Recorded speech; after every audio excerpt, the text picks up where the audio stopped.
Ok, boa noite, pessoal. Bem-vindos a mais um seminário do ENAD. Nessa semana, nós estamos trabalhando com microeconomia e organização industrial. E assim como eu falei com vocês ontem, hoje nós vamos dar continuidade falando um pouco sobre a prova no que compete à microeconomia 1. Só para as pessoas que vão ver gravado depois, hoje seria a aula do professor Elmer, de Microeconomia 2.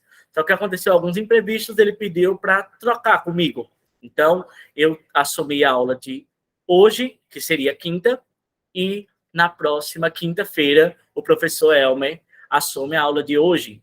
Então, na quinta-feira, vocês têm um encontro com ele, 18 horas, e amanhã também tem aula sobre organização industrial, com Denísia. Então, hoje a gente finaliza a minha parte, que é essa parte de microeconomia 1. Na aula de ontem, essa é a referência principal, né, que eu mostrei para vocês ontem, o livro do Varia. Na aula de ontem, nós falamos sobre restrição orçamentária, preferências, utilidade e o processo de escolha do consumidor para maximizar a utilidade. E vimos alguns exercícios, algumas questões do ENAD. Na aula de hoje, nós vamos ver a equação de Slutskis, o efeito renda e o efeito substituição.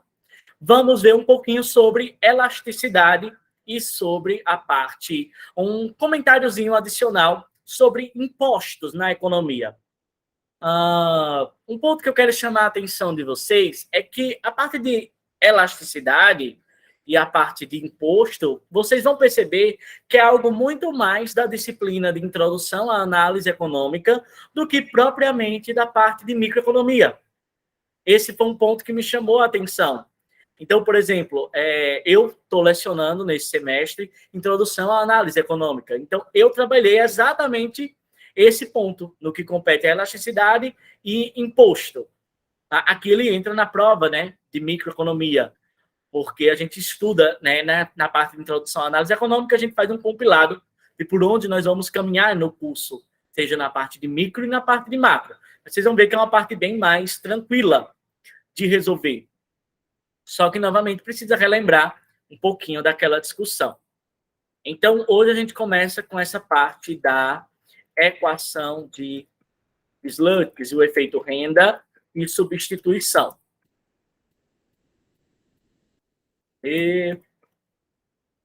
Aqui. Bom, basicamente, pessoal, a equação de Slutskis, ela vai mostrar que existe algum comportamento na variação da demanda quando o preço de um bem varia.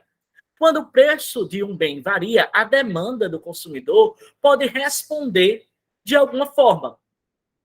Em geral, nós selecionamos dois efeitos quando o preço do bem varia, como é que esses dois efeitos afetam a demanda do consumidor.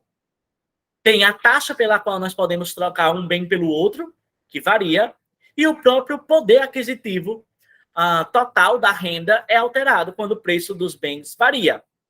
Vamos pensar nesse primeiro caso. Por exemplo, se o preço do bem 1 fica mais barato, lembra que a gente trabalha sempre naquela dualidade, X1, X2, a sexta X e Y. Então, imagine que eu estou trabalhando aqui com dois bens e que o preço do bem 1 ficou mais barato. Se o preço do bem 1 fica mais barato, significa que agora eu tenho que dar menos do bem 2 para comprar o bem 1. Lembra que naquela ideia da curva de indiferença, que tem para o consumidor o mesmo nível de utilidade, se eu quiser consumir mais de um bem, eu tenho que abrir mão do outro. Isso é até a ideia da taxa marginal de substituição que nós vimos na aula de ontem. Quantas unidades de X2 eu preciso dar para comprar uma unidade de X1? Quando os preços dos bens mudam, essa taxa de trocar um bem pelo outro muda. Então, se o bem 1 fica mais barato, então agora eu vou ter que dar menos unidades do bem 2 em troca de uma unidade do bem 1. Então, a variação no preço do bem 1 alterou a taxa pela qual o mercado permite que se substitua o bem 2 pelo bem 1. Ou seja, quando o preço de um bem muda e eu comparo ele com outro, muda as condições de troca no mercado. Esse substitua não está, entre aspas, à toa. Esse é o que futuramente vai dar o nome ao efeito substituição. Ao mesmo tempo, quando o preço do bem 1 fica mais barato, significa que a renda monetária, nossa renda, consegue comprar mais unidade desse bem. Ou seja, o poder aquisitivo do dinheiro aumenta, embora a quantidade de dinheiro permaneça a mesma. O que aumenta é o poder de compra. Então, imaginem vocês, enquanto consumidores. Hoje, vocês compram uma determinada cesta de bens. Se o preço dessa cesta de bens diminui, você consegue aumentar a quantidade de bens que você compra, ainda que sua renda permaneça a mesma. A renda não foi alterada, mas como o preço dos bens diminuiu, aumenta o poder de compra dos consumidores. Então, o primeiro efeito, essa variação na demanda devido à variação na taxa pela qual nós trocamos um bem pelo outro, é o que nós chamamos de efeito substituição. E o segundo, a variação na demanda quando aumenta o poder aquisitivo, é o que nós chamamos de efeito renda. Então, a equação de Slotkin, ela vai mostrar a variação na demanda, que é composta por dois efeitos: o efeito substituição e o efeito renda. Então, ela vai dizer que a variação na demanda de X1, por exemplo, quando os preços dos bens mudam, ela é decomposta em dois efeitos, que é esses que eu mostrei aqui abaixo: o efeito substituição e o efeito renda. Até aqui, tranquilo?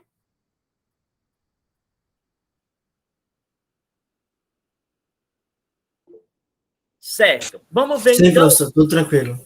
Perfeito. Vamos ver, então, como é que fica esses efeitos graficamente. Vamos começar pelo efeito substituição. Então, nós vamos dividir o efeito em duas etapas. Primeiro, nós vamos pensar que os preços relativos variam e nós vamos ajustar a renda para manter o poder aquisitivo constante. E depois nós vamos fazer o contrário. Vamos permitir que o poder aquisitivo varie, mantendo os preços constantes. Essa figura ela mostra exatamente isso. Vamos imaginar que o preço do bem 1 aumentou ou diminuiu. Assim como eu estava falando anteriormente. Se o preço do bem 1 diminuiu, essa é a primeira restrição orçamentária. Ó. Essa daqui, cinza, claro, é a primeira restrição orçamentária. Se eu perguntar a vocês, quando eu movo o mouse mostrando a reta e tal, esse movimento aparece para vocês? Aparece. Ah, tá. Eu sempre fico na dúvida se só mostra a tela ou se mostra tudo. Perfeito. Então, eu estou falando dessa primeira restrição orçamentária. Se o preço do bem 1 diminui, lembra que o intercepto da restrição orçamentária é M sobre P2 e M sobre P1. M sobre P2 aqui no eixo X2 e M sobre P1 aqui no eixo X1, como nós vimos ontem. Então, se o preço do bem 1 diminui, isso significa que a reta orçamentária vai girar ao redor do intercepto vertical. Ela vai se tornar mais plana. Então, o primeiro efeito que eu observo é esse efeito de giro. Essa é a restrição orçamentária inicial. O preço do bem 1 diminuiu, a reta orçamentária rotaciona. Ela gira nesse movimento aqui, da setinha, do giro. Por quê? Porque como o preço do bem 1 diminuiu, o consumidor pode agora demandar mais unidades de X1, porque X1 está mais barato. Então, nós podemos dividir esse movimento da reta em duas etapas, que é o efeito que ele chama de giro e deslocamento. Esse primeiro, que eu mostrei agora para vocês, é o efeito giro. Depois, nós vamos ver o efeito deslocamento. O efeito giro, que é girar a reta orçamentária quando os preços relativos mudam, está associado ao efeito substituição. E depois, o deslocamento está associado ao efeito renda. Mas vamos por parte. Primeiro, então, eu quero entender esse efeito giro. Eu vou girar a restrição orçamentária, tendo como centro, como base, a cesta original, que é essa cesta aqui. Mas como os preços relativos mudaram, porque X1 ficou mais barato, a reta orçamentária gira. Agora é mais vantajoso consumir mais de X1, porque X1 está mais barato. E o segundo efeito é deslocar a reta resultante na direção da nova cesta demandada, que essa aqui é a escolha final, que tem aqui, ó, mais unidades de X1 e a mesma unidade de X2. Então, o efeito renda e o efeito substituição vai mostrar esse movimento. Essa operação, que o Varia chama aqui de giro e deslocamento, é uma forma que é conveniente de decompor a variação da demanda nessas duas etapas. Quando ocorre uma variação do preço, eu tenho a primeira etapa, que ele chamou de giro, que é esse movimento aqui da restrição orçamentária, enquanto o poder de compra permanece constante. Então, aqui o que está mudando é só a restrição orçamentária. Veja, ela está ficando mais plana. A primeira é essa, e agora ela está ficando mais plana, porque os preços mudaram. Mas aqui o poder aquisitivo não mudou, só mudou a taxa que eu troco um bem pelo outro. A segunda é o movimento no qual a inclinação permanece constante. Observe, aqui a inclinação dela para essa restrição orçamentária final, o orçamento final, está a mesma inclinação, ela só está deslocada. Então, nessa segunda etapa, eu tenho que a inclinação está constante, eu não estou variando mais a inclinação, mas o poder de compra está variando. Essa decomposição, ela é apenas uma construção hipotética. O consumidor ele vai observar uma variação no preço e, em resposta, escolhe uma nova cesta. Então, para o consumidor, esse processo é automático. Quando ele vê uma mudança dos preços, ele já direciona o seu consumo para uma nova cesta. Mas acaba sendo útil analisar, imaginar que a reta orçamentária varia nessas duas etapas, com esse efeito giro e o efeito deslocamento, ainda que na prática o consumidor faça isso automaticamente. Ele escolhe já uma nova cesta de bens quando o preço de um bem muda. Então, o que é o efeito substituição? O efeito substituição é esse efeito giro. A taxa que eu troco um bem pelo outro muda porque os preços relativos mudaram. X1 e X2, a cesta X, o bem X1, na verdade, ele ficou mais barato quando o preço do bem 1 diminuiu. Então, aqui, o que está acontecendo nesse primeiro momento? Eu tenho aqui a restrição orçamentária inicial e essa era a curva de indiferença que trazia aqui a cesta ótima, X1 e X2. Nesse ponto, o consumidor estava maximizando a utilidade. Aí o preço do bem 1 diminuiu e agora essa é a nova restrição orçamentária. Após o giro, essa é a nova restrição orçamentária. Observe que nessa nova restrição orçamentária, X1 e X2 ainda é uma cesta acessível. Essa cesta X ainda é acessível, porque ela está sob a linha de orçamento. Todas as cestas que estão sob a linha de restrição orçamentária pode ser adquirida. Porém, essa cesta aqui, X1 e X2, não é a cesta ótima mais do consumidor. Por que ela não é a cesta ótima? Porque a nova curva de indiferença não está tangenciando mais a cesta antiga. Quando variou o preço, o consumidor vai preferir aqui, adquirir mais unidades de X1, porque X1 está mais barato. Então, a cesta de bens, quando variamos o preço e ajustamos a renda, é esse movimento de X para Y. Então, a cesta X ainda poderia ser adquirida? Poderia, porque quando eu tenho um movimento no preço, eu ainda posso adquirir a cesta original. Mas para o consumidor é mais vantajoso agora adquirir a cesta Y. Por que a cesta Y? Porque a cesta Y aumentou consideravelmente o consumo de X1, que está mais barata. Esse movimento, então, que o consumidor faz, abrindo mão da cesta X e adquirindo a cesta Y, quando o preço do bem muda, é o que nós chamamos de efeito substituição. O consumidor ele substitui um bem pelo outro quando o preço varia. Mas, nesse momento, o poder aquisitivo está constante. Não mudou a renda do consumidor. Mas ele trocou a cesta de bens porque o bem X1 ficou mais atrativo.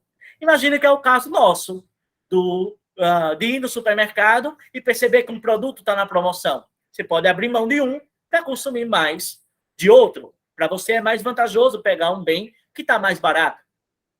Até aqui, tranquilo, o efeito de substituição.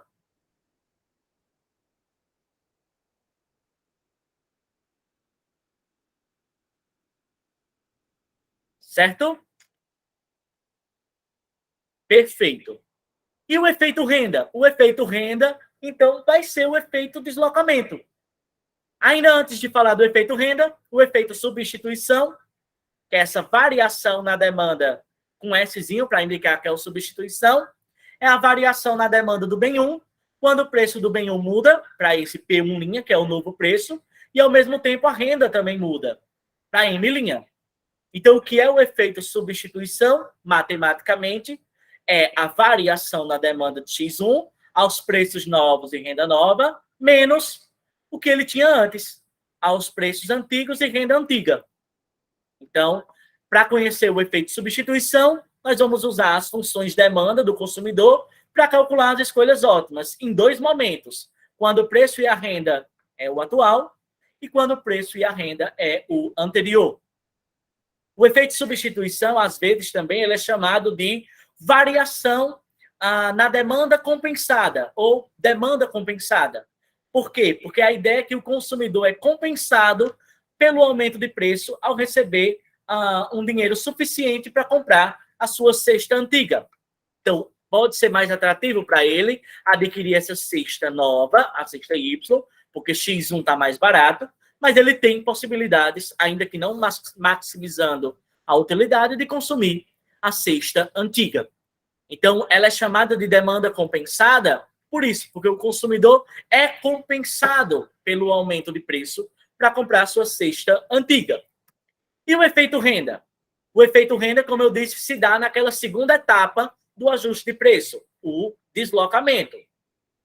O deslocamento paralelo da restrição orçamentária é o movimento que ocorre quando a renda varia, mas os preços permanecem constantes. Então, agora eu estou aqui nessa cesta Y, nessa restrição orçamentária, com essa curva de indiferença.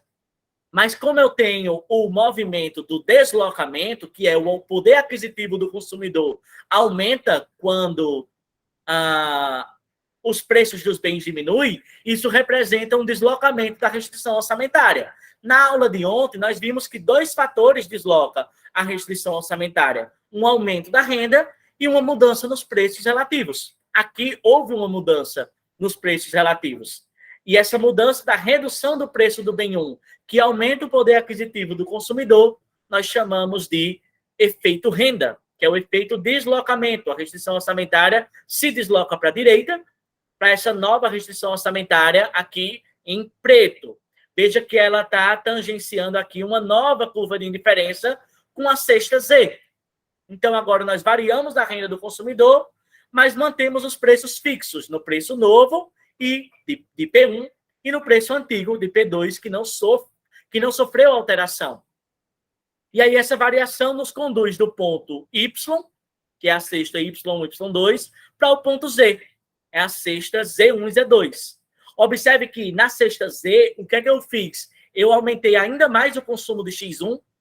O consumo de X1 aumentou ainda mais, porque ele está mais barato. E eu mantive aqui, no mesmo patamar, o consumo de X2, que aqui no caso é Z1 e Z2. No efeito renda, o que se faz é variar a renda enquanto o preço está fixo. Então, eu posso decompor a demanda do consumidor em dois efeitos. O efeito substituição, que é o efeito pela a taxa que eu troco um bem pelo outro, é representada por esse primeiro momento, o efeito giro, e o efeito deslocamento, que, como diminuiu o preço do bem, o efeito deslocou a restrição orçamentária para a direita, um aumento da renda do consumidor. Na verdade, um aumento do poder de compra do consumidor, porque a renda dele permanece no mesmo constante, no mesmo montante. É como se a gente imaginasse o seguinte: pensa que o consumidor continua ganhando o mesmo salário mínimo, R$ 1.200, mas o preço dos bens que ele estava consumindo diminuiu. O poder do salário mínimo, o poder de compra do salário mínimo aumenta, ainda que o valor do salário mínimo seja o mesmo. E o contrário pode acontecer? Pode. Se a economia tiver com inflação, por exemplo, e o nível de preços aumenta, eu posso ter esse movimento inverso. Ao invés de ganhar poder aquisitivo, o consumidor perde poder aquisitivo porque o preço do bem aumentou.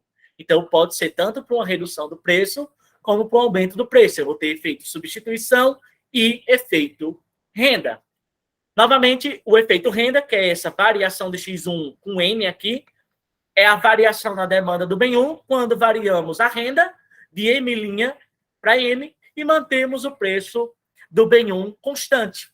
Então, o efeito renda, ele vai avaliar a demanda de X1 ao preço novo e renda antiga, menos o preço novo e renda nova.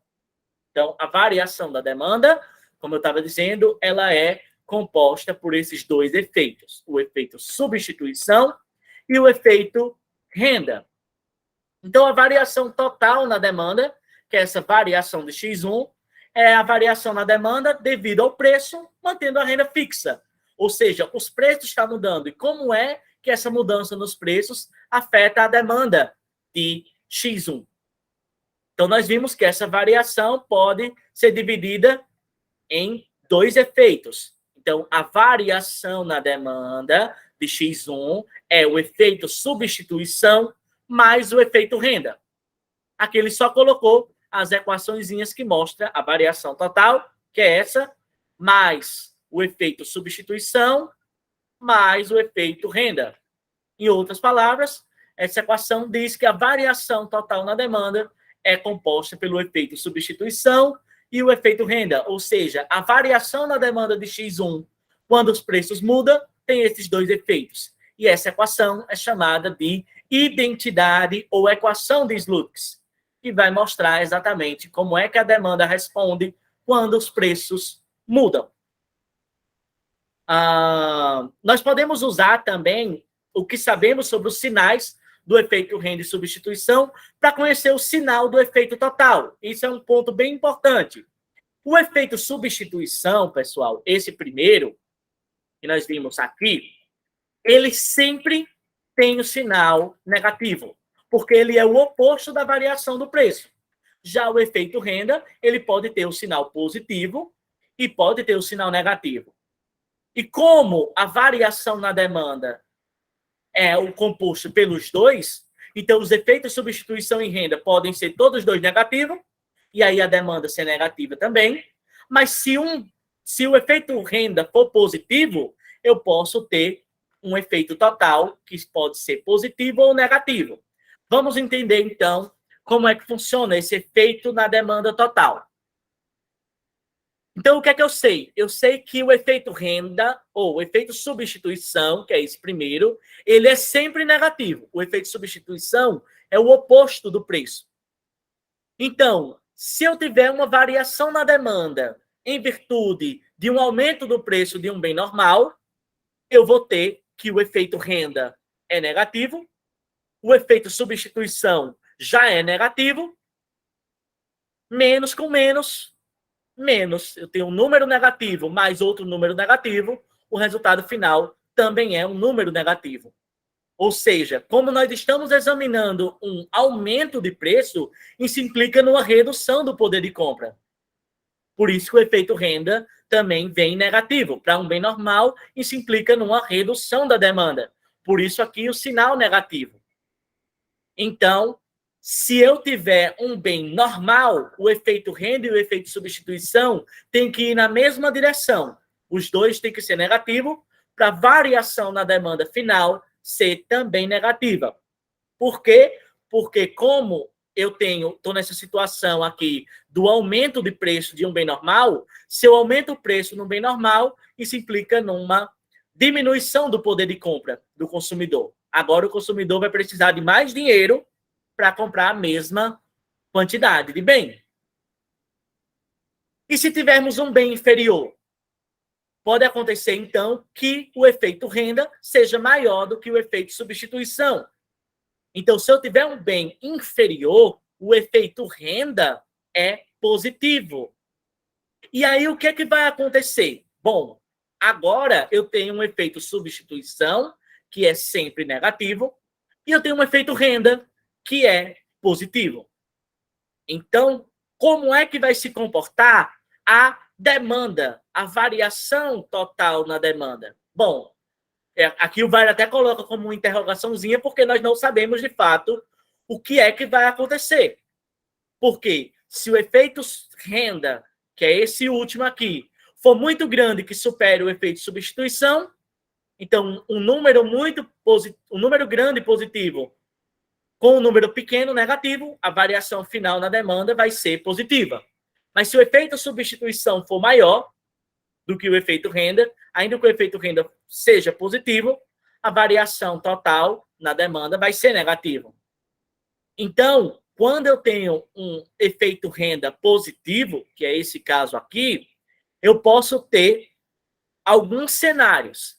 Então, aqui o que essa equação está demonstrando? Ela está demonstrando que o segundo termo do lado direito, que é esse aqui, se ele for suficientemente grande, a variação na demanda vai ser positiva. Imagina que aqui é 10 e o efeito renda é 8. Então, mais 10 menos 8, a variação na demanda é 2. Um número muito positivo, um número grande aqui, se o efeito renda for suficientemente grande, a variação na demanda vai ser positiva.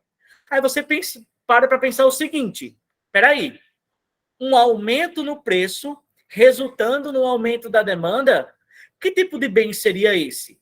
Porque nós vimos, desde lá de introdução à análise econômica, que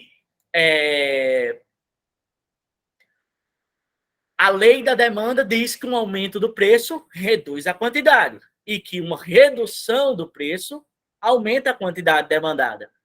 Então, aqui eu tenho um outro cenário. Eu tenho um cenário que o efeito renda está sendo grande demais, mesmo com o aumento do preço, o aumento da demanda está sendo positivo.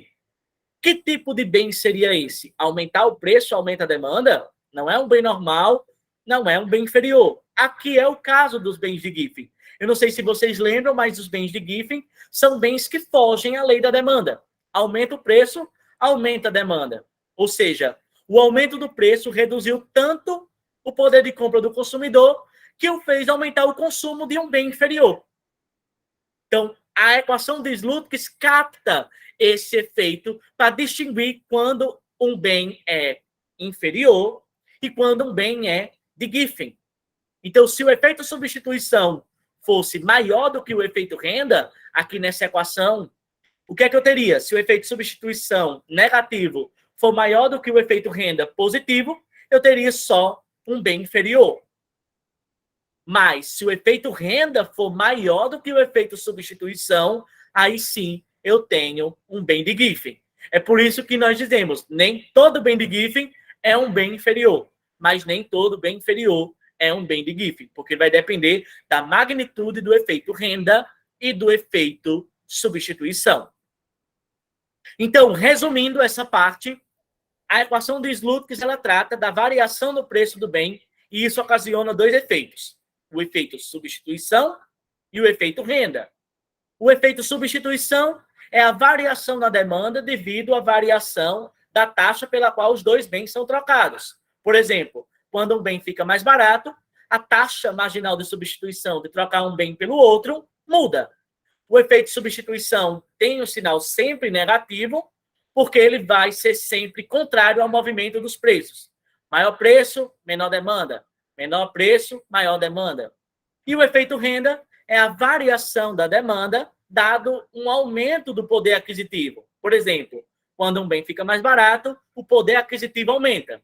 O efeito renda, diferente do efeito substituição, ele pode ter sinal positivo ou negativo.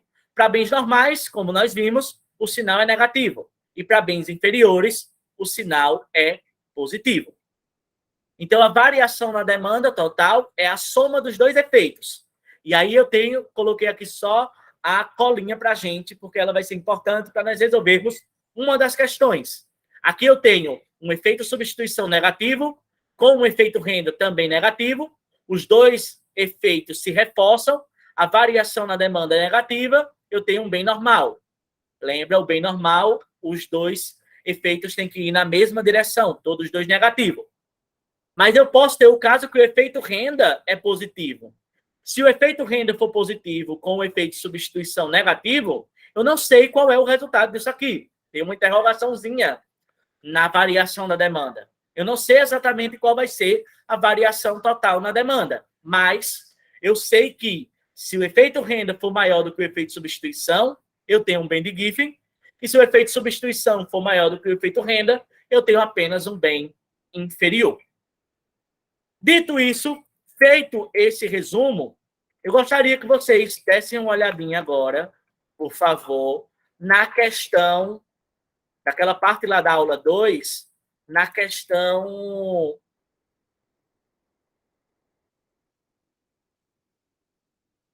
25 do ENAD de 2012. Do e-mail de ontem é, professor? Isso, no mesmo arquivo.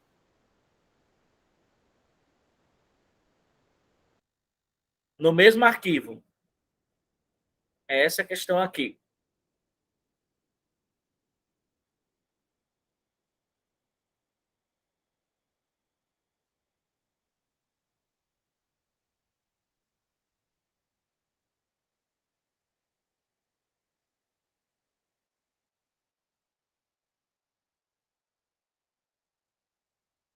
Essa questão é uma questão sobre a equação de Slutskis e ela trata exatamente do que nós acabamos de ver.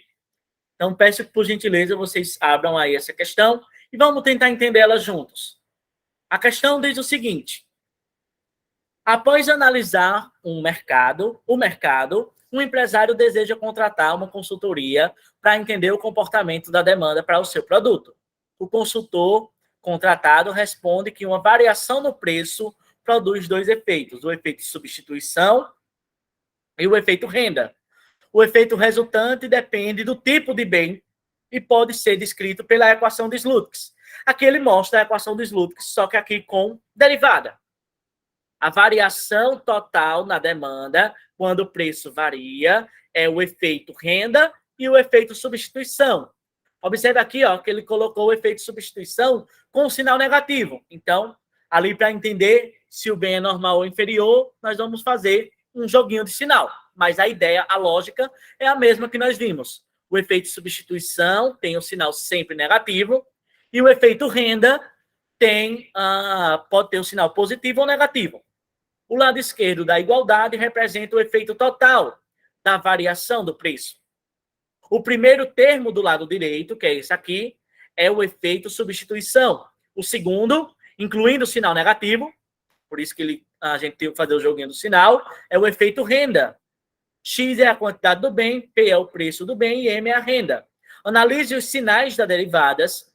Analisando os sinais da derivada, o consultor deveria identificar que, e aí eu tenho, se a variação total da demanda for positiva, então o bem é normal. Se o efeito substituição for negativo, eu tenho um bem de Giffen. Se o efeito renda for negativo e o efeito substituição maior que o efeito renda, então o bem é de Giffen.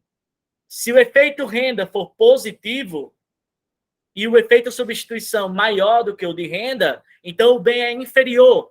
E se o efeito renda for positivo, então o bem é normal. Ou seja, para responder essa questão, pessoal, eu preciso entender exatamente aquele último quadro, resumo, que eu estava mostrando para vocês. Então, eu vou botar novamente aqui o quadro, resumo, para a gente discutir juntos.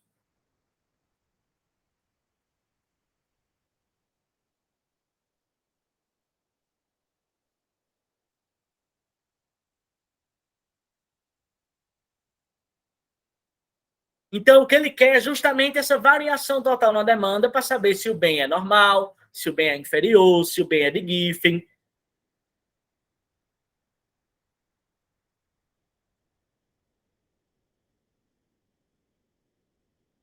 Tá? E uns 2 minutinhos para vocês refletirem. O que é que vocês acham? Alguém tem alguma ideia? Quer compartilhar com a gente?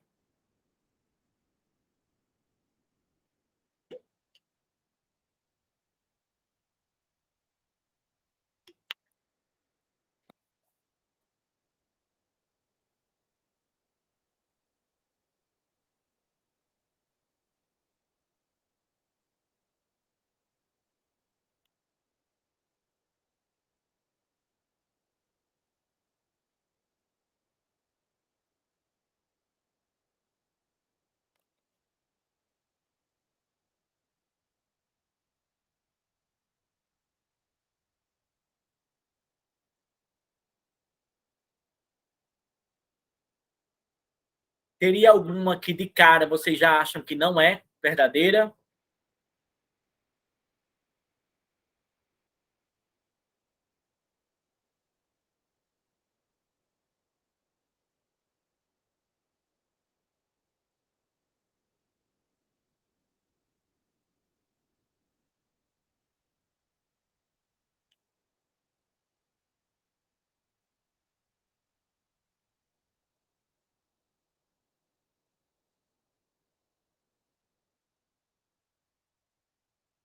Essa é a questão.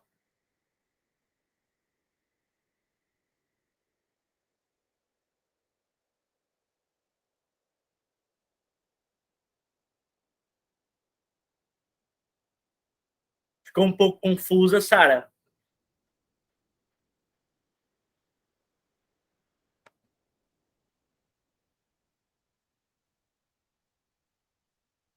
Porque, professor, se ele fala que na D o bem é inferior, então ele seria de Giffen, não era?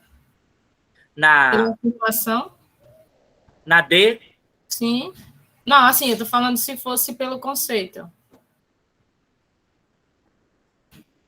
sim, todo bem de Giffen é um bem inferior, mas nem todo bem inferior é um bem de Giffen. Ó, observa, pensa nesse sentido. Aqui, o que ele quer é que a gente observe o efeito total, se é positivo ou negativo, e entender como é que funcionaria a demanda do consumidor. A variação total na demanda.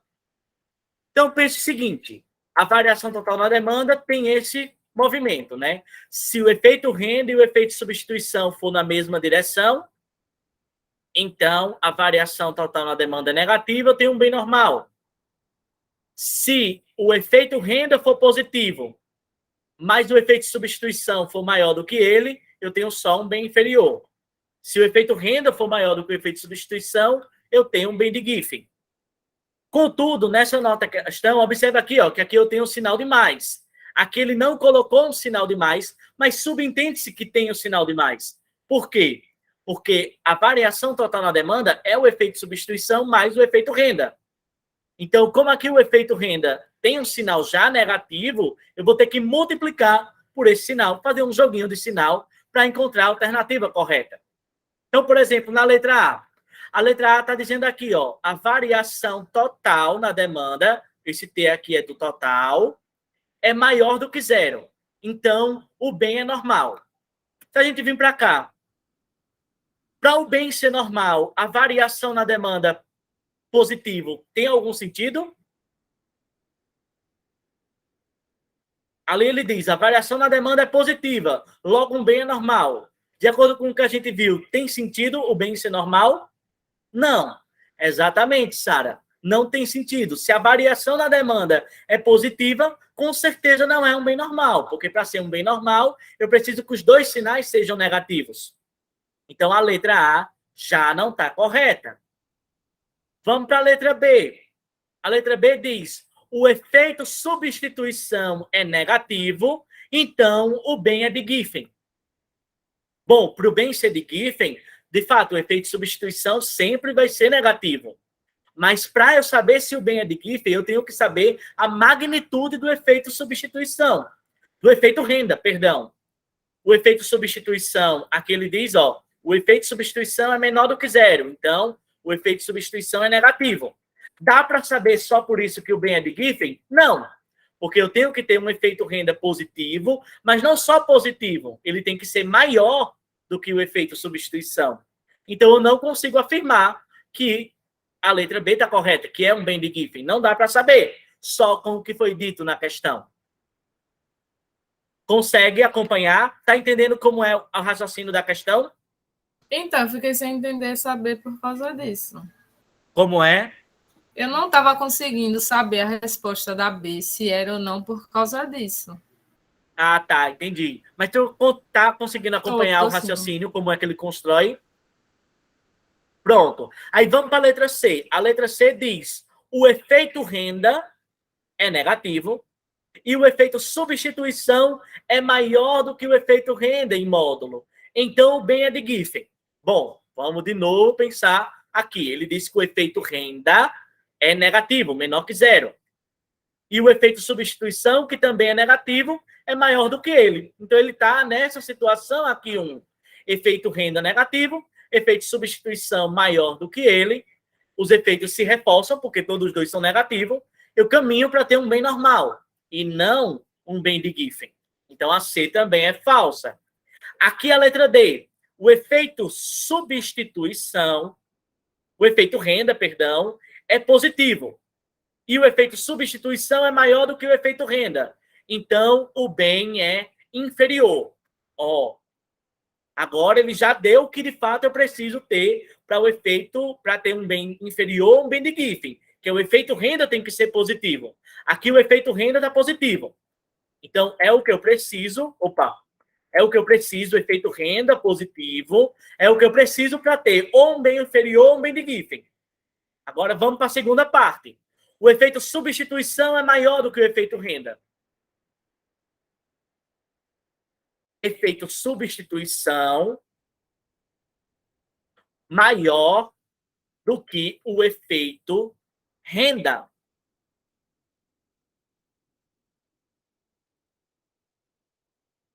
Cadê? E o efeito substituição é maior do que o efeito renda. Ah, tá. Lembrando que aqui, ó, o que é que eu vou ter? Eu vou ter aqui o efeito renda é positivo. Só que como eu tenho um negativo da fórmula, mais vezes menos dá menos. Aqui, ó, mais vezes mais do efeito substituição, mais do efeito renda.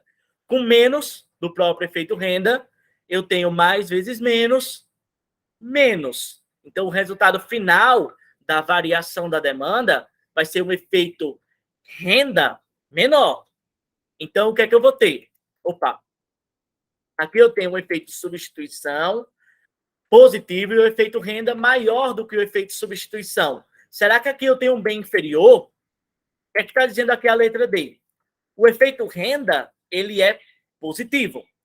Porém, quando eu multiplico pelo negativo da fórmula, ele vira negativo. Então, aqui ele está dizendo, ó, o efeito renda é positivo.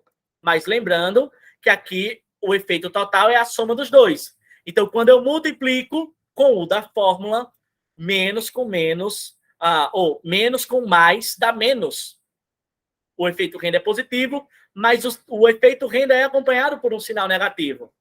Da própria fórmula. Dessa fórmula aqui.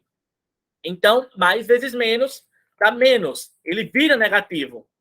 Por conta da variação na demanda. Quando eu tenho mais vezes mais, dá mais, e o menos vezes menos. Mas quando é mais vezes menos, joguinho do sinal, a equação muda. Então, ele começa positivo, quando multiplica pelo negativo, vira negativo. Logo, em conjunto com o efeito substituição, que também é negativo, eu vou ter na letra D um bem normal. Aqui, entre a C e a D, entre a D e a E, era o mais fácil para você se confundir entre um e outra. Porque a partir de agora, com o efeito renda, tem que fazer o jogo de sinal. Porque no efeito substituição, não, que a gente já sabe que ele é sempre negativo.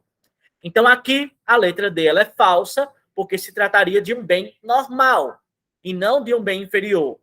Por mais que o efeito renda está positivo, mas quando eu multiplico pelo negativo da fórmula, ele vira negativo. Então, se aproxima de novo com o bem normal. Negativo e negativo, bem normal.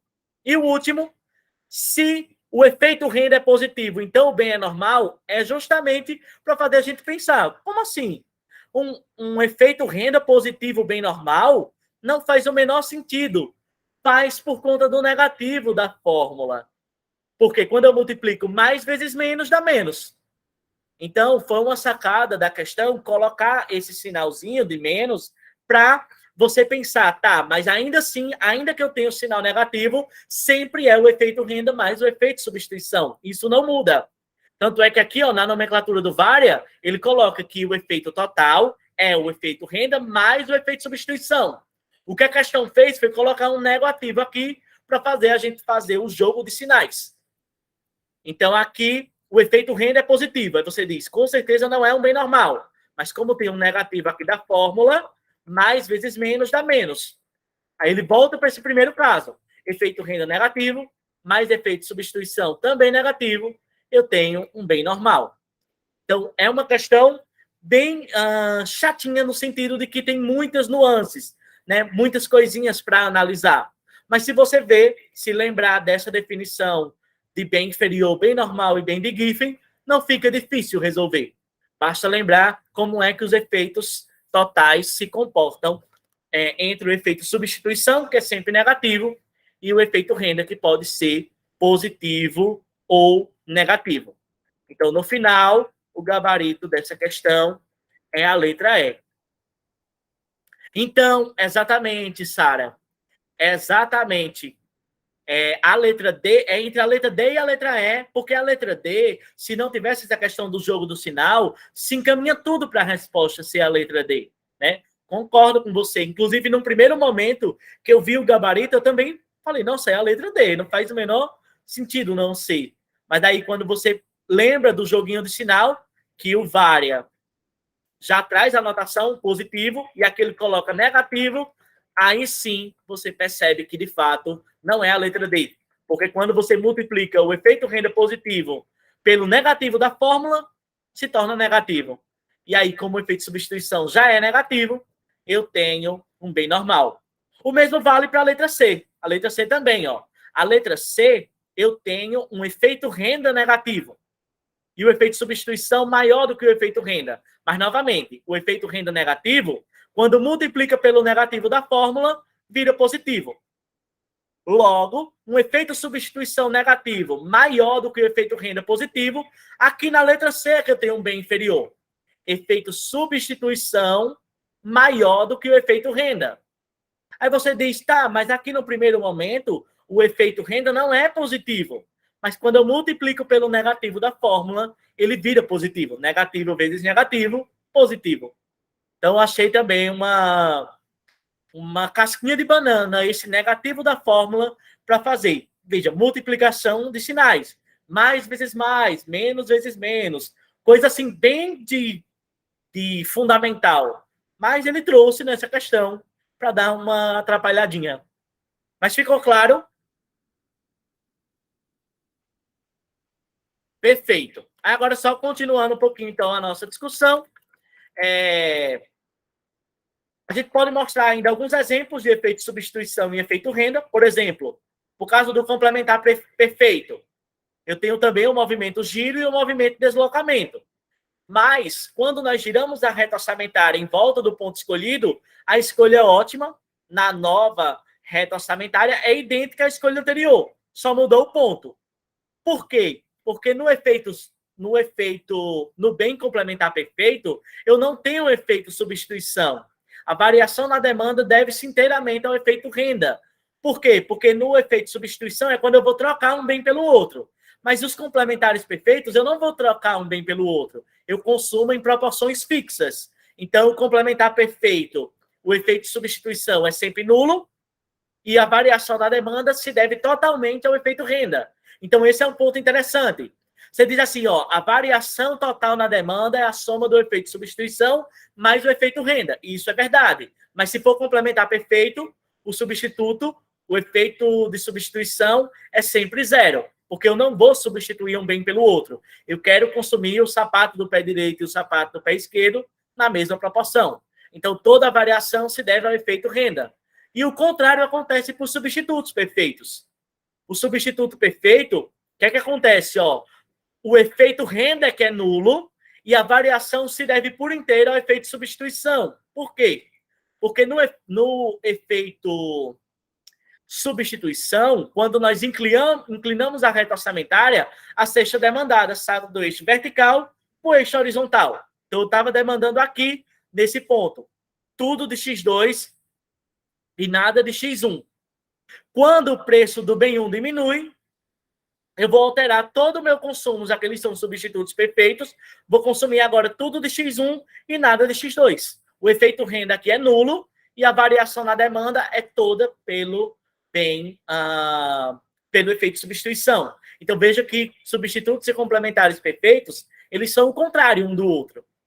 No caso do substituto perfeito, a variação na demanda não é o efeito de substituição mais o efeito renda. é só substituição, porque o efeito renda é nulo. Pense aqui no caso dos lápis azuis e lápis vermelho. Então, o consumidor, para ele, tanto faz, são substitutos perfeitos. Então, digamos que ele escolheu tudo do lápis azul, que é X2.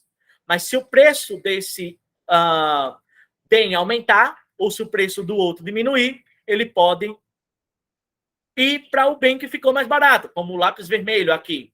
Então, o efeito de substituição é responsável pelo efeito total. Então, eu tenho essas distinções bem interessantes para o caso do substituto perfeito e complementar perfeito. E uma dica que eu dou é para tentar memorizar essa questão. Por quê? Porque eu já vi também questões, não do ENAD, mas de concurso público, que brincam um pouquinho com isso. Então, vai dizer, para o complementar perfeito, o efeito renda é zero e toda variação na demanda se deve ao efeito de substituição. É falso. É o contrário. O efeito substituição é que é zero e toda variação se deve ao efeito renda. Então, eles brincam um pouquinho, pegando a definição de um, jogando no do outro. Já vi várias questões de concurso assim. E para terminar essa parte, tem um outro efeito substituição, que até agora tudo que nós vimos foi o efeito substituição de Slutskis, mas eu tenho também o efeito substituição de Hicks. Qual é a ideia do efeito substituição de Hicks? É que ao invés de girar a restrição orçamentária, como nós fazemos com o efeito substituição, nós vamos só rolar a reta orçamentária em torno da curva de indiferença que passa pela cesta original, conforme essa figura ilustrada ao lado. Então, observa que eu só estou girando aqui, descendo a reta orçamentária pela curva de indiferença na escolha original. Não estou mais girando a reta. E aí, o que é que eu vou ter? Desse modo, nós apresentamos ao consumidor uma nova reta orçamentária que tem os mesmos preços que a reta orçamentária final, que é essa daqui, mas que corresponde a um nível de renda diferente, porque aqui os preços relativos mudaram. O poder aquisitivo que ele tem sobre essa reta orçamentária não lhe permite mais comprar a cesta de bens original, porque aqui ela está numa nova restrição orçamentária, mas será suficiente para comprar uma cesta que para o consumidor é indiferente. Observe, todas as cestas que estão sob a curva de indiferença são indiferentes. Então, o consumidor, no efeito de Hicks, substituição de Hicks, ele não consegue alcançar a cesta de bens original, mas ele consegue alcançar outra que é pelo menos tão boa quanto, porque está sob a mesma curva de indiferença, associada aqui à nova restrição orçamentária. Então, o efeito de substituição de Hicks, ao invés de ele manter constante a demanda, ele mantém constante a utilidade, ao invés de manter constante, né, o poder aquisitivo, na verdade. Então, é uma outra forma de ver o efeito de substituição, que ao invés de manter constante o poder aquisitivo, ele mantém constante a utilidade, a satisfação do consumidor. Aqui ele está sob a mesma curva de indiferença. As mesmas implicações que nós vimos para a substituição, para o efeito de substituição de Slutskis, vale também para o efeito de substituição de Hicks. Então, é outra forma de analisar bem interessante também. O último ponto, pessoal, dessa aula de revisão de microeconomia é com relação a elasticidades. Então, a elasticidade mede o quão sensível é a demanda às variações do preço de um bem ou da renda. A elasticidade de preço da demanda ela é definida como a variação percentual na quantidade demandada dividida pela variação percentual da renda. Mas lembrando, como variação percentual é uma taxa e derivada mede a taxa, eu posso dizer que a elasticidade de preço da demanda é a derivada da quantidade com relação à derivada do preço. O incremento no preço, de 10% no preço, representa uma variação percentual, seja no preço medido em dólar, seja no preço medido em libra esterlina. Então, qualquer moeda, um incremento no preço representa a mesma variação percentual. Então, a medição dessas variações em termos percentuais mantém a definição de elasticidade livre de simbolismo. Eu não vou utilizar a moeda em si, mas o quanto ela varia, a variação do preço. Então, em símbolos, a elasticidade é medida dessa forma. Variação da quantidade dividido pela quantidade, variação do preço dividido pelo preço. Eu posso rearrumar essa definição para chegar nessa outra fórmula. preço vezes quantidade, que multiplica a variação da quantidade dividido pela variação do preço. Essa é uma fórmula final para calcular a elasticidade que nós vemos na microeconomia, que também, se eu não estiver trabalhando com taxa de variação, fica preço vezes dividido pela quantidade, que multiplica a derivada da quantidade sobre a derivada do preço. Então, a elasticidade pode ser expressa como a razão entre o preço e a quantidade, que é esse P sobre Q, multiplicado pela inclinação da função demanda, que é a variação da quantidade dividido pela variação do preço. O sinal da elasticidade é, em geral, negativo, uma vez que curvas de demanda têm, invariavelmente, inclinação negativa. Outro ponto importante é que, para não trabalhar com números negativos, nós tendemos a trabalhar com elasticidade em módulo, justamente para não cair nessa confusão. Por quê? Porque menos 3 corresponde a uma demanda mais elástica do que menos 2, né?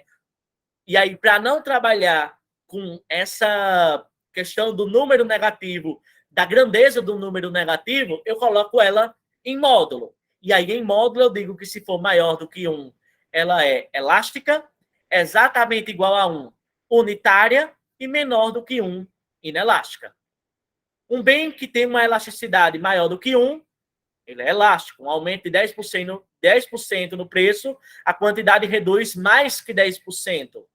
Se a demanda for menor do que 1, inelástica, igual a 1, como eu disse, unitária.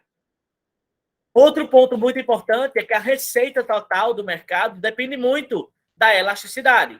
A receita do mercado é o preço vezes a quantidade vendida. Se o preço aumentar, diminui a quantidade vendida.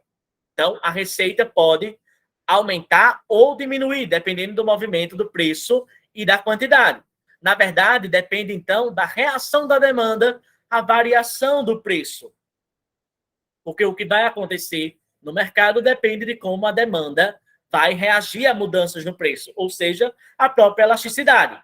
Então, pense, se a demanda cair muito quando o preço aumentar, eu estou falando aqui de uma demanda elástica. Não sei se vocês lembram o que é uma demanda elástica. A demanda elástica é aquela que a quantidade varia muito quando o preço varia. O que está associado com demanda elástica? Em geral, bens desnecessários, bens que têm muitos substitutos, têm demanda elástica. Então, aumentou o preço, eu deixo de consumir, vou consumir um substituto, ou deixo de consumir porque ele é mais desnecessário. Se a demanda cair só um pouco quando o preço subir, eu estou falando de demanda inelástica e a receita tende a aumentar. O que é um bem que tem demanda inelástica? É aquele bem mais necessário, um bem que não tem substituto próximo, por isso ele tem demanda elástica, ou inelástica, perdão. A definição de receita total, como eu disse, é preço vezes quantidade. Então, se deixamos o preço variar, preço mais a variação do preço, e a quantidade variar, quantidade mais a variação da quantidade, nós vamos ter uma nova fórmula da receita. Então, o que é a receita? É o preço mais a variação do preço que multiplica a quantidade mais a variação da quantidade. E aqui ele faz só uma distributiva, esse vezes esse, mais esse vezes esse, só distribui aqui a multiplicação para rearrumar e chegar numa nova equação da variação da receita total do mercado.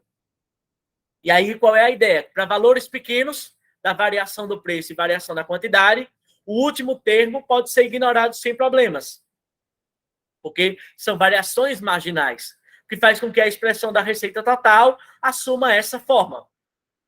Essa é a forma comumente associada à variação da receita total no mercado. Q vezes a variação do preço mais P vezes a variação da quantidade. Se quisermos uma expressão para a taxa de variação da receita pela variação do preço, basta dividir tudo pela variação do preço. Aí eu vou pegar essa equação e dividir pela variação do preço. A variação da receita pela variação do preço, aí aqui, como já tem variação do preço, cancela, fica só Q, mais P vezes delta Q sobre delta P. É outra forma de chegar na mesma ideia de variação da receita. Isso foi alguns conceitos importantes para trabalhar as últimas questões da lista. E como tem uma questão que trata de imposto, eu só trouxe aqui uma revisãozinha bem básica sobre impostos. e como é que os impostos impactam as curvas de oferta e demanda. Então, o que são impostos? Impostos são usados pelos governantes para elevar a receita do governo e tem diferentes finalidades, como construção de estradas, escolas, hospitais e etc. Quando o governo cobra um imposto, quem é que arca com o maior ônus tributário? Quem é que arca com o maior ônus do imposto? Será que são consumidores? Será que são vendedores? Ou depende? O que é que vocês acham? Quando o governo coloca um imposto no bem, quem é que arca com a maior parte do ônus do imposto? Será que é o consumidor, o produtor, ou depende?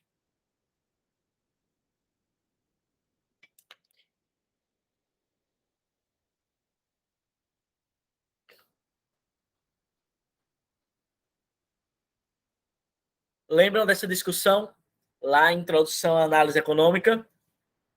Quem paga a maior parte do ônus tributário? Consumidores ou produtores? Nós chamamos isso de incidência tributária. O que é incidência tributária? É o termo utilizado para se referir à distribuição do ônus tributário. Quem é que vai pagar mais imposto quando o governo coloca um imposto sobre um bem? O consumidor, o produtor ou depende? Cássio falou que normalmente são repassados, Jorge falou são os consumidores. Então, em geral, nós achamos que a maior parte dos impostos recai para os consumidores, que os produtores repassam os impostos para o consumidor. E isso tem um certo sentido, mas a incidência tributária recai pesadamente para quem for mais inelástico no mercado, quem tiver menos alternativas na hora que o bem for tributado. Então, aqui eu tenho o imposto cobrado dos compradores. Então, se o imposto for cobrado dos compradores, lembrando lá de Introdução à Análise Econômica, se o imposto, eu tenho oferta e demanda, o preço de equilíbrio e a quantidade de equilíbrio, 3 e 100. Então, o governo cobrou o imposto de 50 centavos dos consumidores. Se o governo cobra o imposto dos consumidores, a curva de demanda se desloca para a esquerda, uma redução da demanda. O preço que o consumidor paga é maior e o preço que o vendedor recebe é menor. Então, o imposto de 50 centavos acaba sendo dividido, o ônus do imposto é dividido, embora ele seja cobrado dos compradores, compradores e vendedores dividem o ônus do imposto. A quantidade de equilíbrio diminui. Por que eles dividem o ônus do imposto? Porque aqui nós estamos falando de um mercado competitivo. E no mercado competitivo, eu tenho muitos compradores e muitos vendedores. Então, aqui o bem é naturalmente homogêneo. Aqui é um mercado de sorvete. Então, se o vendedor, em particular, quiser repassar todo o preço, o valor do imposto para o consumidor, ele vai vender o bem muito mais caro, o consumidor vai comprar do concorrente. Então, ele prefere arcar com um pouquinho do ônus do imposto do que ficar sem vender ou de perder essa fatia do mercado. E se o imposto for cobrado dos vendedores? Se o imposto for cobrado dos vendedores, a curva que se desloca é a curva de oferta. Mas, novamente, mesmo o imposto sendo cobrado dos vendedores, geralmente eles arcam com o ônus do imposto. Aqui o consumidor pagou 30 centavos, o preço que o consumidor paga aumentou, o preço que o vendedor recebe diminui. O que nós queremos chamar a atenção aqui é que, independente de sobre quem o governo vai cobrar o imposto final, consumidores e vendedores arcam com o ônus do imposto. No mercado competitivo, nenhum deles consegue repassar totalmente o preço para o outro, a não ser que eu esteja falando de bens que têm características específicas. Será que o bem tem demanda mais elástica ou mais inelástica? Aí esse é um ponto importante. Então, na verdade, o imposto cobrado sobre comprador e vendedor são equivalentes. O montante reduzido do vendedor e elevado do comprador é o mesmo, independente de sobre quem é cobrado o imposto. A diferença reside, inicialmente, entre quem entrega o imposto ao governo. Se o governo cobra o imposto dos consumidores, quem entrega é os consumidores. Se o governo cobra o imposto dos vendedores, quem entrega é os vendedores. Mas note que nesse exemplo que eu dei para vocês, O comprador sempre pagou um pouco mais, o consumidor sempre pagou um pouco mais, 30 centavos, e o vendedor 20, daquele imposto de 50 centavos. O que determina, então, que a magnitude recaia mais para o comprador ou mais para o vendedor? Esse é um ponto importante. Então, na verdade, eu sei que o comprador e o vendedor vão acabar dividindo o ônus do imposto. Eles vão dividir entre si, mas quem paga mais e quem paga menos? Quem será que consegue repassar a maior parte do imposto para o outro? Isso nós vamos ver com o conceito de elasticidade. Aqui eu tenho o primeiro caso. Nesse primeiro caso, eu tenho uma oferta elástica e uma demanda inelástica. O que é uma oferta elástica? É que os vendedores reagem muito à mudança do preço. A quantidade ofertada varia muito quando o preço varia. E o que é uma demanda inelástica? É aquela que os compradores não respondem muito a mudanças do preço. Ou seja, a quantidade vai variar pouco quando o preço varia. Nesse caso, quando o governo coloca um imposto no mercado que tem essa característica, o que é que está acontecendo? Observem aqui no gráfico, pessoal, que a maior parte do ônus tributário é cobrado dos consumidores. Os vendedores conseguem repassar a maior parte do imposto para os compradores. Por quê? Porque como é um bem que tem demanda inelástica, o consumidor vai arcar com a maior parte do ônus tributário. Porque o consumidor não consegue sair do mercado, deixar de consumir. Ele tem demanda inelástica. Aqui poderia ser, por exemplo, alimentos, medicamentos. Esses bens têm demanda inelástica. Então, se o governo tributa esse bem, o consumidor não vai deixar de se alimentar, não deixa de comprar um remédio que ele precisa muito. Então, nesse caso, o consumidor acaba arcando com a maior parte do imposto, porque ele tem demanda mais inelástica. Mas o mesmo poderia acontecer se a oferta for inelástica e a demanda elástica. Se a oferta agora for inelástica e a demanda for elástica, significa que os vendedores não respondem muito à mudança do preço, mas os compradores agora respondem muito. Nesse caso, o que nós observamos? Aqui, o imposto é repassado quase que totalmente para o vendedor, enquanto o preço do consumidor aumentou só um pouquinho. O consumidor conseguiu repassar boa parte do ônus do imposto para o vendedor. O vendedor é quem arca com a maior parte do ônus do imposto nesse caso. Aqui eu tenho um bem que tem demanda inelástica. Pode ser um bem para o consumidor que é um bem desnecessário, ou é um bem que tem muitos substitutos. Então, se é um bem desnecessário, ou se é um bem que tem muito substituto, quando esse bem é tributado, o consumidor simplesmente sai do mercado, deixa de consumir, troca esse bem por outro bem, a quantidade reduz tanto que o vendedor, arca com a maior parte do ônus tributário. Então, em linhas gerais, o que eu quero mostrar para vocês é que o ônus do imposto vai recair mais pesadamente sobre sempre o lado mais inelástico do mercado. O lado mais inelástico do mercado é que arca com a maior parte do ônus do imposto. Por que isso acontece? Isso acontece porque o lado mais inelástico é aquele lado que não tem alternativas na hora que o bem é tributado. E por não ter alternativas e não conseguir sair do mercado, ele acaba arcando com a maior parte do ônus tributário, seja consumidor ou vendedor. Dito isso, dá para resolvermos agora as últimas questões. Isso trata agora do que eu mostrei para vocês. Uma questão 33 do ENAD de 2006. Diz: o gráfico abaixo mostra o efeito de um imposto específico pago pelo vendedor. Imposto pago pelo vendedor. Por isso que a curva que se deslocou aqui foi a curva de oferta. P0 e Q0, P1 e Q1 são preços e quantidades antes e depois do imposto. P0 e Q0 é o preço e a quantidade antes do imposto. P1 e Q1 é o preço e a quantidade depois do imposto. Analisando o gráfico, conclui-se que... Então, observando esse gráfico, o que é possível dizer? Letra A, não há como afirmar quem pagará o imposto. B, quanto mais elástica a demanda, mais o imposto incidirá sobre o comprador. C, o preço P2 é o preço que o comprador pagará após o imposto. D, o imposto será pago só pelo vendedor. Ou E, a maior parte do imposto será paga por quem for mais inelástico. O que é que vocês acham?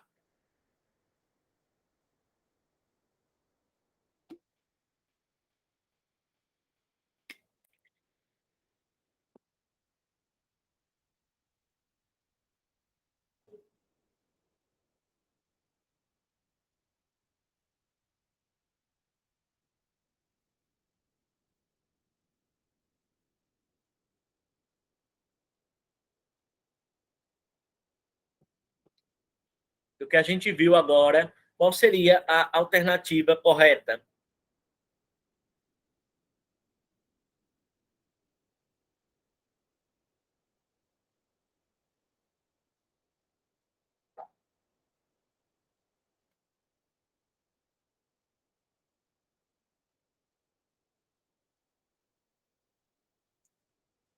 Ou, dizendo de outra forma, tem alguma delas que vocês acham que com certeza não é verdadeira?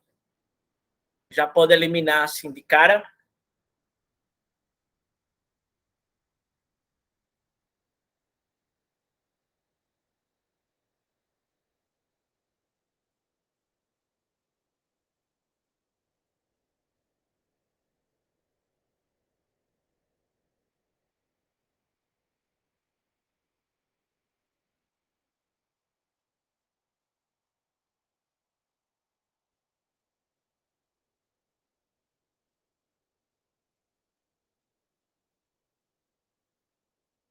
E aí, pessoal, questão simples, hein? Introdução à análise econômica.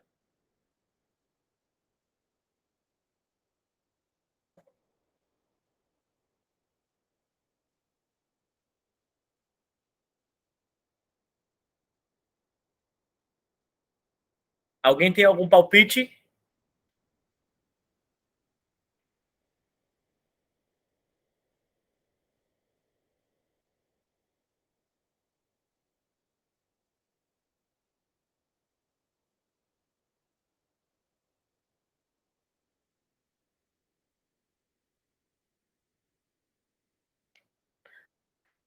O que, é que vocês acham dessa letra A? Não há como afirmar quem pagará o imposto.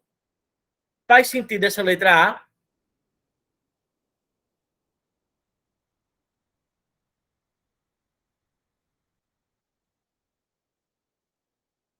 Veja o enunciado da questão.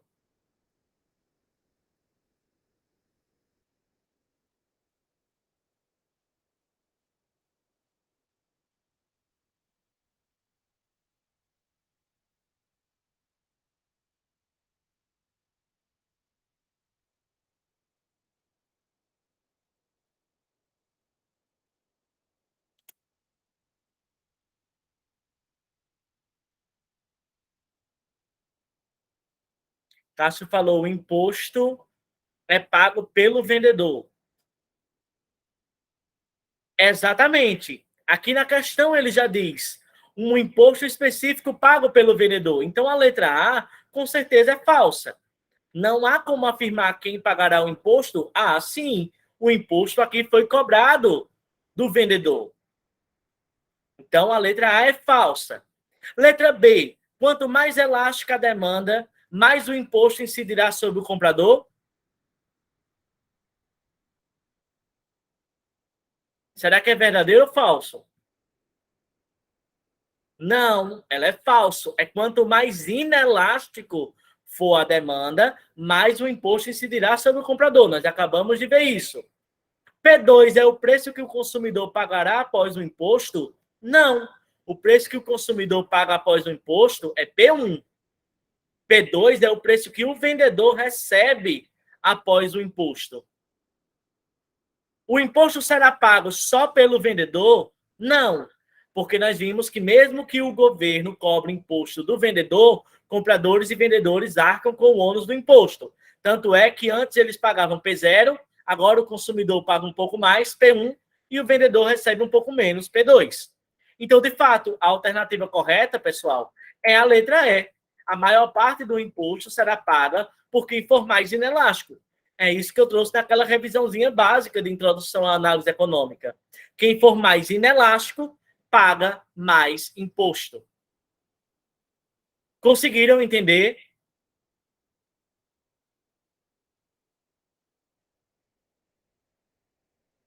Perfeito. Questão 3. A elasticidade e preço da demanda captura a resposta da demanda. Exercício 3, na verdade, que é a questão 32 do ENAD. A elasticidade e preço da demanda captura a resposta da demanda de um determinado bem ou serviço às variações em seu preço. A elasticidade tende a ser maior quando? quando é que a elasticidade é maior ou quando é que a demanda é mais elástica? Para carnes em geral, do que para carne de frango, para colégio privado do ensino médio, do que para escola privada de língua estrangeira, para gasolina no curto prazo, do que para gasolina no longo prazo, para ingressos de partidas de futebol ou para ingressos de partidas de basquete no Brasil, ou para produtos do setor de bebidas do que para produtos de higiene pessoal. Aqui, para entender essa questão, para responder essa questão, você precisaria lembrar do que é que determina a elasticidade preço da demanda. A elasticidade preço da demanda, ela vai depender de alguns fatores. Ela vai depender, por exemplo, se o bem tem muitos substitutos próximos ou poucos, do horizonte temporal. Vai depender se é um bem necessário ou se é um bem desnecessário, se o mercado está restrito ou se o mercado está amplo. Então, depende de alguns setores, ou de alguns fatores, perdão. Aqui, o que é que eu quero que vocês recordem? Que uma maior elasticidade, ela depende desses 4 componentes. Da disponibilidade de substituto próximo. Então, quanto mais substituto, maior é a elasticidade. Bens necessários e bens supérfluos, quanto mais desnecessário, maior é a elasticidade, mais elástica é a demanda. Das definições de mercado, mercados definidos de forma restrita são mais elásticos. O que é um mercado definido de forma restrita ou ampla? O mercado definido de forma ampla é quando eu falo em alimentos. Alimentos é uma categoria muito ampla, tem demanda inelástica. Mas quando eu vou restringindo o mercado, por exemplo, eu não estou falando de alimentos, eu estou falando de sobremesas. O mercado sobremesas já é uma categoria de alimento mais específica, mais restrita. Se eu estiver falando de sorvete, sorvete é uma categoria ainda mais restrita do mercado. Se eu estiver falando de sorvete de chocolate, então quanto mais eu restringir o mercado, mais elástico ele fica, porque mais substituto ele tem. E o horizonte de tempo? Quanto maior o horizonte temporal, mais elásticos são os bens. Então, lembrando dessas definições, eu consigo definir cada uma delas. Por exemplo, qual será que tem maior elasticidade? Carnes em geral ou carne de frango? Carne de frango tem elasticidade maior. Por quê? Porque carne de frango é uma categoria mais restrita do mercado de carne, porque carne em geral pode representar carne de porco, carne de boi, carne de frango e etc. Então, a letra A não está correta. Letra B, colégio privado do ensino médio ter elasticidade maior do que escolas privadas de língua estrangeira? Não. Escolas privadas de língua estrangeira, como é um mercado mais restrito, é que tem elasticidade maior, se comparar com o ensino médio como um todo. Ainda tem o ponto de que, para muitas pessoas, cursar uma língua estrangeira não é o mais necessário. O ensino médio é um bem muito mais necessário. Gasolina no curto prazo do que gasolina no longo prazo. Pelo contrário, né? Quanto maior o horizonte temporal, mais os bens são elásticos. Então, no curto prazo, gasolina é um bem inelástico. No curto prazo, as pessoas não têm como substituir gasolina por outro bem. E como ela é necessária, acaba não tendo muitos substitutos próximos. Né? É um bem necessário, eu tenho que arcar com ele. Letra D, ingressos para a partida de futebol do que ingressos para a partida de basquete no Brasil. Por isso que ele colocou no Brasil, porque no Brasil, partidas de futebol é um bem muito mais necessário do que partidas de basquete. Futebol no Brasil é muito mais consumido do que basquete. E a letra E, para produtos do setor de bebida do que para produtos de higiene pessoal. É claro que para produtos do setor de bebida a elasticidade é maior, porque o setor de bebidas é um bem desnecessário. Para muitos que não bebem, por exemplo, vão considerar desnecessário. Já bens de higiene pessoal é bens altamente necessário, tem demanda inelástica. Então, comparando essas duas, só pela definição, conhecendo o que é o que determina a elasticidade, nós conseguimos perceber que o gabarito é a letra E. Então, daqui precisava saber o que determina uma elasticidade, preço da demanda. Ficou claro, pessoal, essa questão? Veja, uma questão bem simples de introdução à análise mesmo. E a última questão, para terminar, é a questão 13, perdão, do ENAD 2015. E aqui diz, com base no conceito de elasticidade e preço da demanda, pode-se estimar a variação percentual da receita total, dado uma variação percentual do preço do bem ou serviço. Então, considerando essa informação e supondo que o preço do iogurte tenha variado de 2 para 2,40, por conseguinte, a sua quantidade demandada tenha variado de 4 para 3 unidades, aumentou o preço, reduziu a quantidade. Avalie as afirmações a seguir. Aqui eu tenho algumas informações que, para eu checar se essas afirmativas são verdadeiras ou falsas, eu vou precisar fazer um pouquinho essa variação. Aqui a primeira diz, ó, o sinal da variação na receita total será o mesmo que a variação do preço, visto que a demanda é elástica. Será que dá para determinar isso? Então, o primeiro passo, pessoal, para responder essa questão, eu vou ver quanto está variando as quantidades, os preços e a receita. Esse é o meu primeiro passo. Saber quanto está variando a quantidade, variando o preço e variando a receita. Aqui eu posso usar inicialmente uma taxa de variação comum, que é o valor final menos o valor inicial, dividido pelo valor inicial. E, no caso da receita, nós já vimos anteriormente que a receita é preço vezes quantidade. Então, aqui eu fiz só essas variações. Essa questão é muito intuitiva. Então, vamos olhar primeiro essa parte aqui. O preço inicial é 2, o preço final é 2,4. Então, a variação do preço é final menos inicial, dividido pelo inicial. O preço variou aqui 0,2, 20%. A variação da quantidade. A quantidade inicial foi 4, a quantidade final foi 3. A variação na quantidade foi uma variação negativa, né? Reduziu em 25%. E a receita? A receita total inicial é o preço vezes a quantidade inicial, 8. E a receita total final é o preço vezes a quantidade final, 7,2.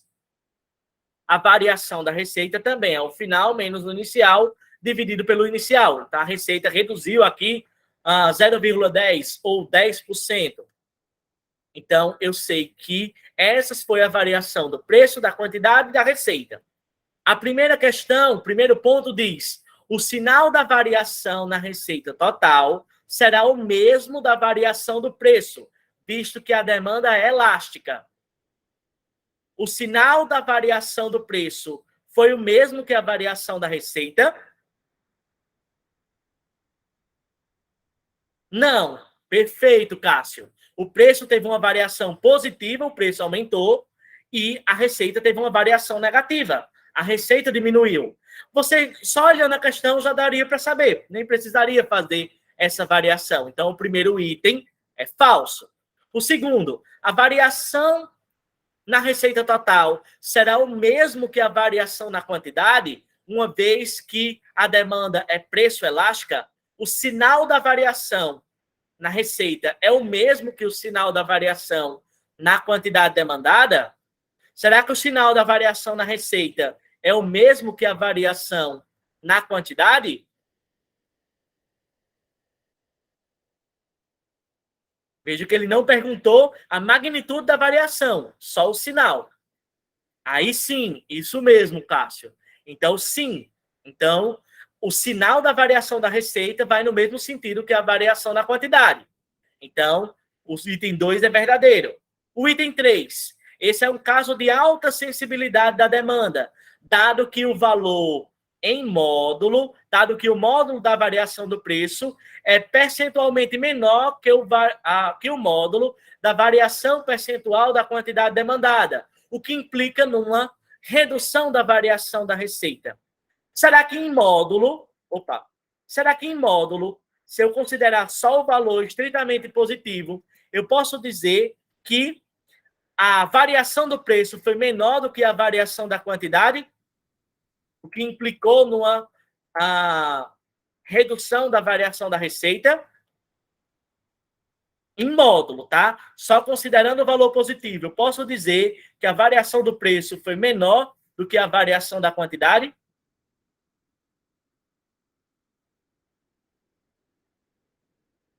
A variação no preço foi 0,20 e a variação na quantidade, aqui, ó, 0,25.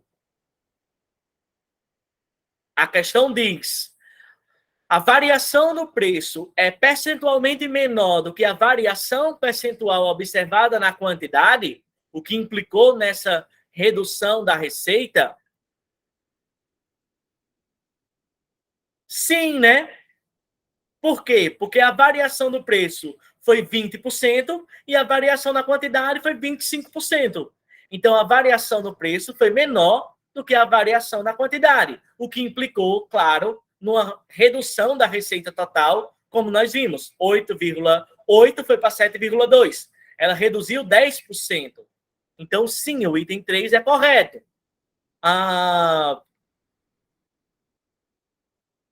E o último, a variação percentual da receita é maior do que a variação percentual na quantidade demandada, e ambas são compensadas pelo aumento do preço. Será que a variação percentual da receita é maior do que a variação percentual da quantidade demandada? Falso. Perfeito, Cássio. Não é verdade. A variação percentual da quantidade é maior do que a variação percentual da receita. Então, o item é falso. Esse cálculozinho eu coloquei porque ele faz jus também ao item 3. Veja que eu não precisei dele para responder. Mas se eu lembrar, também pode me ajudar a responder. Aqui ele diz, ó, esse é um caso de alta sensibilidade da demanda. Será que, dado esses valores, a demanda ela é elástica? Eu poderia descobrir isso calculando a elasticidade e preço da demanda. Como é que eu calculo a elasticidade e preço da demanda? É a quantidade final menos a quantidade inicial dividido pela média das quantidades e o preço final menos o preço inicial dividido pela média dos preços. Aqui eu só coloquei quantidade final menos quantidade inicial, média, preço final menos preço inicial dividido pela média. Aqui eu fui só resolvendo, cheguei numa elasticidade e preço da demanda em módulo 1,57. Como é maior do que 1, o bem tem uma demanda altamente elástica. Então, poderia me ajudar também a entender que a variação percentual na quantidade é muito maior do que a variação percentual do preço, por isso que a demanda é altamente sensível, ela é altamente elástica. Novamente, não precisava disso para responder essa questão, mas poderia ter me ajudado a enxergar melhor o item 3. Nesse sentido, primeiro falso, segundo verdadeiro, terceiro verdadeiro, quarto falso. O gabarito letra D, apenas 1 e 2 é verdade. Dúvidas, pessoal, com relação a essa questão? Isso, Cássio, letra D é a resposta. Ficou alguma dúvida? Perfeito. Pessoal, esse é o meu e-mail. Eu vou disponibilizar esse material, disponibilizar a gravação. Quero dizer a vocês que foi um prazer estar com vocês aqui revisando um pouco da disciplina de microeconomia. Espero ter ajudado nesse processo aí para o ENAD. Quem tiver dúvidas, quem quiser fazer algum comentário, perguntar alguma coisa, pode utilizar o e-mail, fiquem à vontade. Qualquer coisa, eu estou à disposição. Logo, o pessoal da secretaria vai divulgar a gravação. Esse slide eu vou disponibilizar para vocês também. E é isso, agradeço por terem ficado até aqui. Amanhã tem encontro com Denísia e quinta com Elmer, nos horários lá do e-mail. Parar aqui a gravação.